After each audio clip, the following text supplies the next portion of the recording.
Hello everybody, and welcome back to the Ōkami walkthrough. We are now inside the water dragon, and this place is surprisingly beautiful considering we're inside a beast. Obviously we've been inside the Emperor before and that was all red and gooey, but now we're in a much nicer environment, despite it being in the middle of a water dragon. Now, the really cool thing about this area is that it's actually a mirror image of Hana Valley. As I mentioned in the last part, Dragon Palace is a mirror of Sasa Sanctuary, this one is Hana Valley. And I mean, the thing is that throughout game development, well, throughout his entire history of game development, Hideki Kamiya has kind of kept returning to this method of reusing certain locations to provide bases for later areas. Mostly just as a way of making things easier on the dev team. Because, I mean, in Bayonetta, you've got chapters 9 and 10, which are entirely using old assets. And the thing is that it is a very useful thing to do,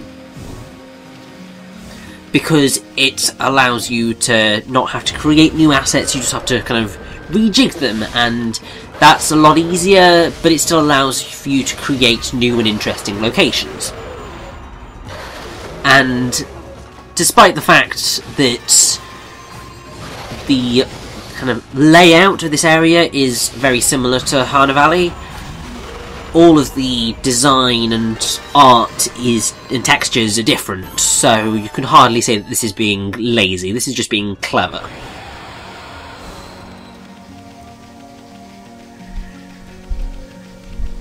But I suppose now probably a semi-decent time to talk about the water dragon.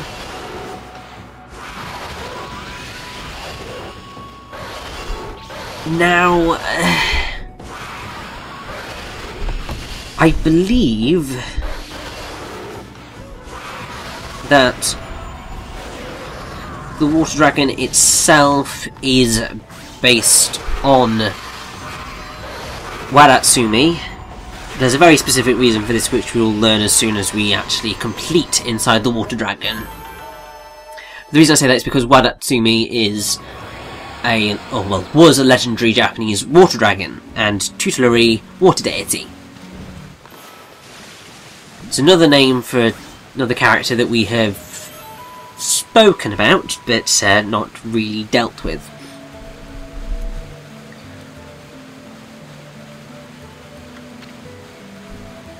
Now, I believe that I actually have a few little bits about inside the water dragon in the art book, and I am indeed correct. So, although this is the inside of the water dragon, I'd already decided that I was not going to make it all raw and meaty like the Emperor's insides. I incorporated elements of pearls and crystals, and I was also influenced by the images of dwarven mines from Western fantasy. And actually, looking at that, you really can see the essentially Tolkien-esque inspiration that's going on here. And I do quite like that. And that is basically a lot on that front.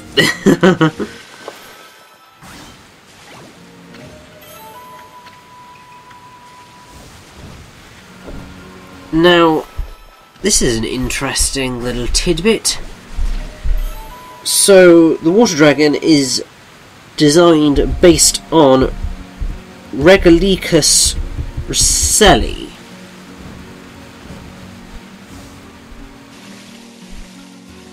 which is an oarfish. And yeah, when you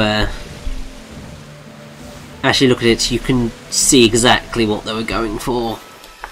Basically, it's a large, greatly elongated pelagic lampriform fish that's found in all temperate tropical oceans, yet rarely seen. And I believe you can actually catch oarfishes in Ōkami, which is quite terrifying, actually. one of the species of oarfish, which is the Regalicus glesne, is the largest bony fish alive, growing up to 11 metres or 36 feet in length. It's not enough to qualify as the longest fish, however, as some of the fish such as basking shark and whale shark are even longer. The common name oarfish is thought to be in reference to either their highly compressed and elongated bodies, or to the now discredited belief that the fish row themselves through the water with their pelvic fins. The family name Regalicidae is derived from the Latin regalis, which means royal. The occasional beachings of oarfish after storms and their habit of lingering on the surface when sick or dying make oarfish a probable source of many sea serpent tails. So, it's a very clever move to base the water dragon off of the oarfish, because in a way oarfishes obviously may have inspired the belief in a sea serpent. So that's just quite cool.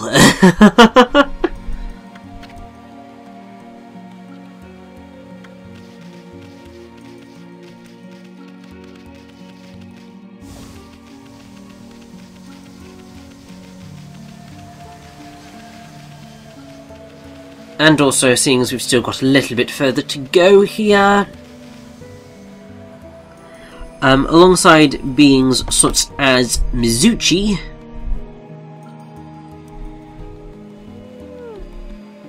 which is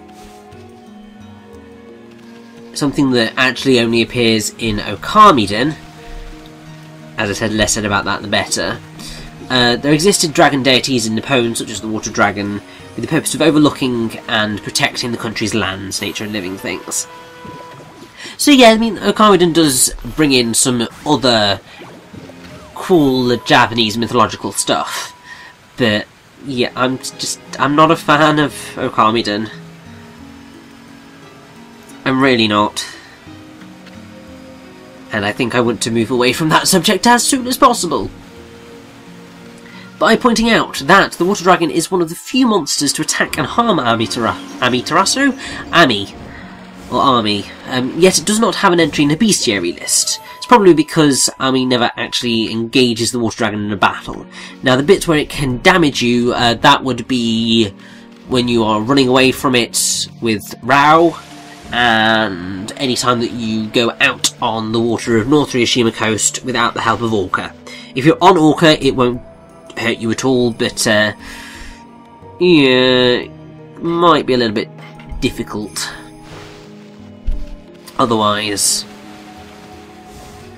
Now, this is definitely a mini dungeon in every respect of the word, because I mean, it's tiny. Now, it's going to take us about a full 20 minutes to cover it all, but that's mostly me running around being like, right, just want to make sure I've got everything, and so on and so forth. And that right there in front of us is the Dragon Orb. Unfortunately, we can't quite grab it yet. So we need to find a way of dealing with that. Yes, Issun, it is the Dragon Orb. But as I was saying, we can't get at it yet. We need to do a little something to deal with stuff, and that little corridor there is right on the opposite side of where that corridor is in Hana Valley, so it is entirely a replica. Also, don't fall into this particular vat of water, because it's acid. And yeah, it's not pretty, it saps your health, and just, it's dangerous. The other water is fine, but I mean, this isn't water, this is basically acid.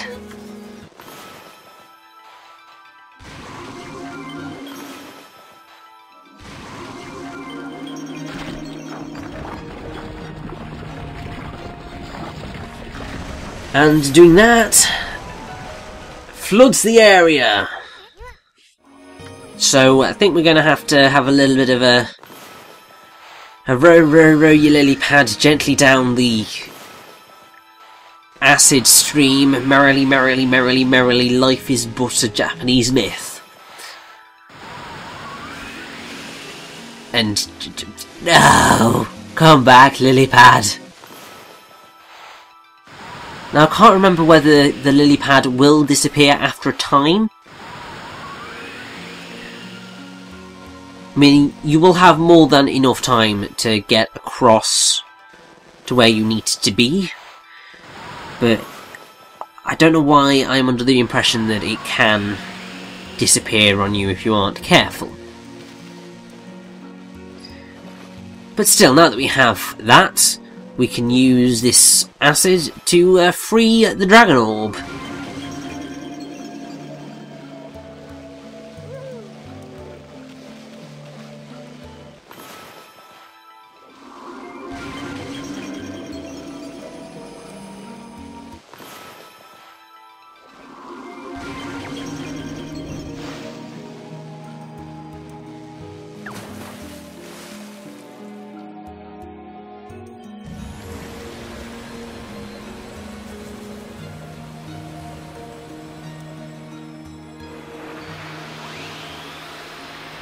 And here we go. We can actually get to Oni Island! Yay!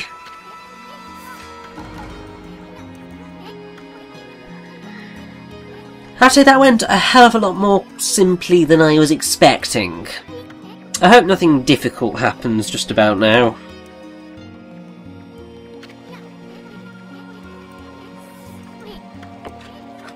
Well, we didn't really pull it out, we kind of, you know, melted it away, but...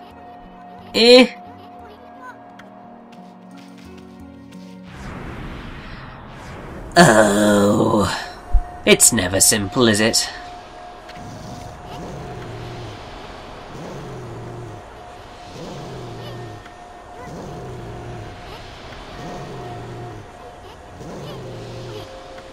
So yes, this is Foxfire, although after this amazing bullet time, we are introduced to the Tube Foxes.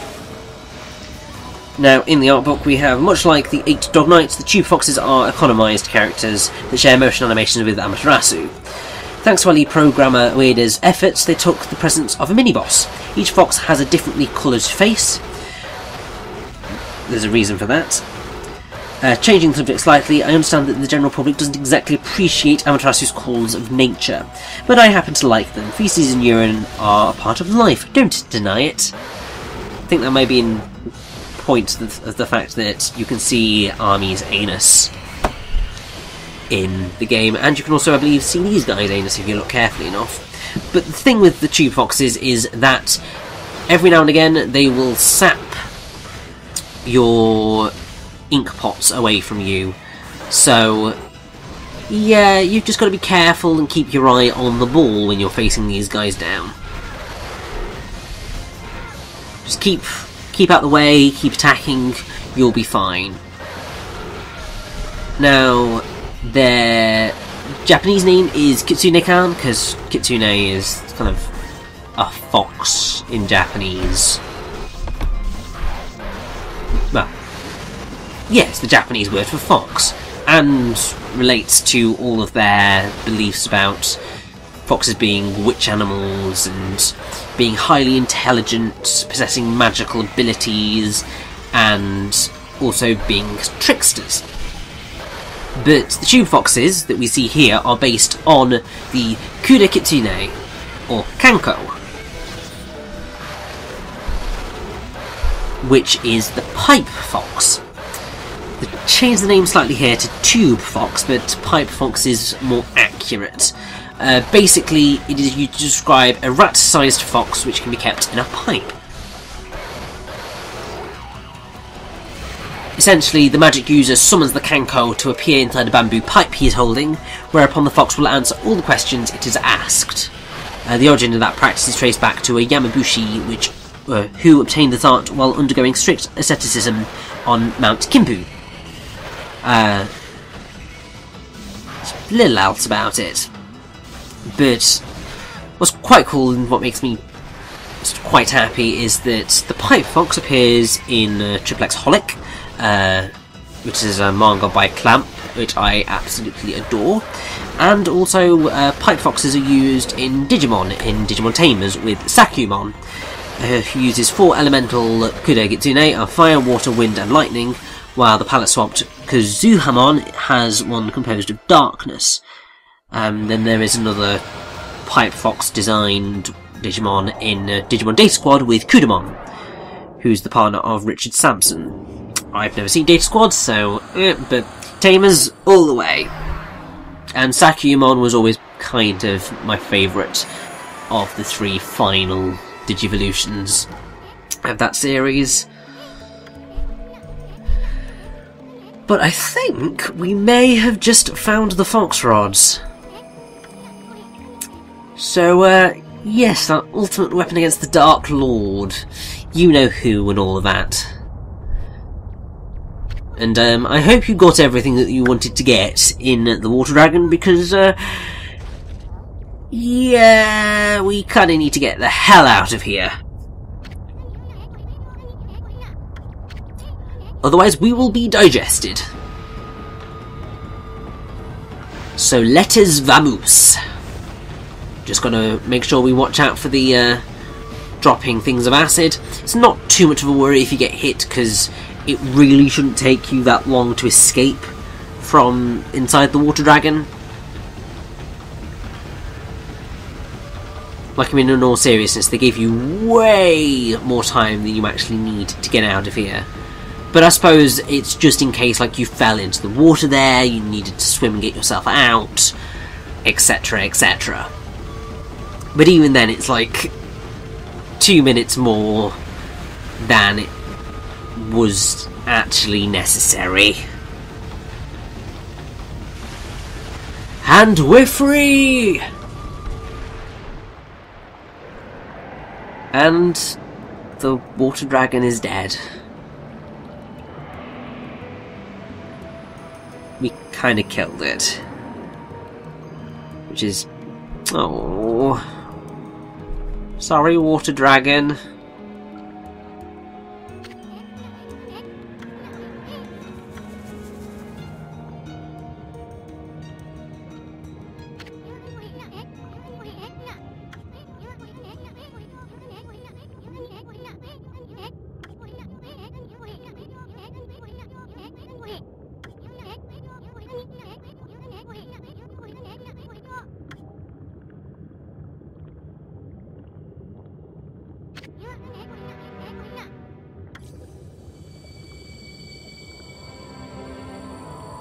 And now we get a little bit of backstory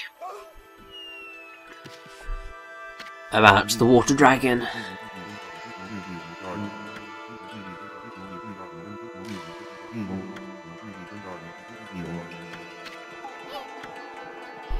Because this is King Wada.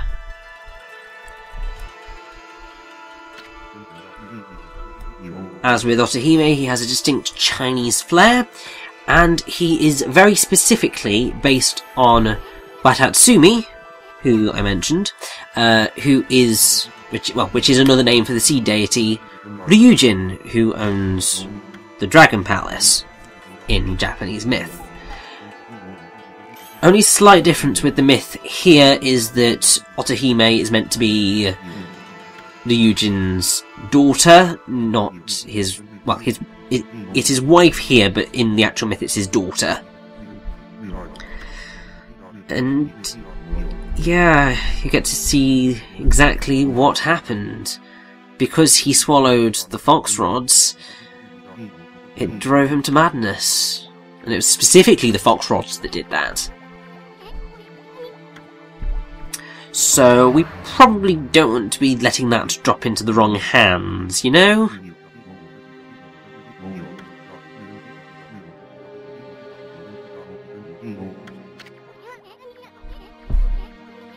But yes, we've killed King Wada, which is really, really sad. And this is kind of a really heartbreaking scene that I'm kind of babbling over, but You get the gist of it. The poor king.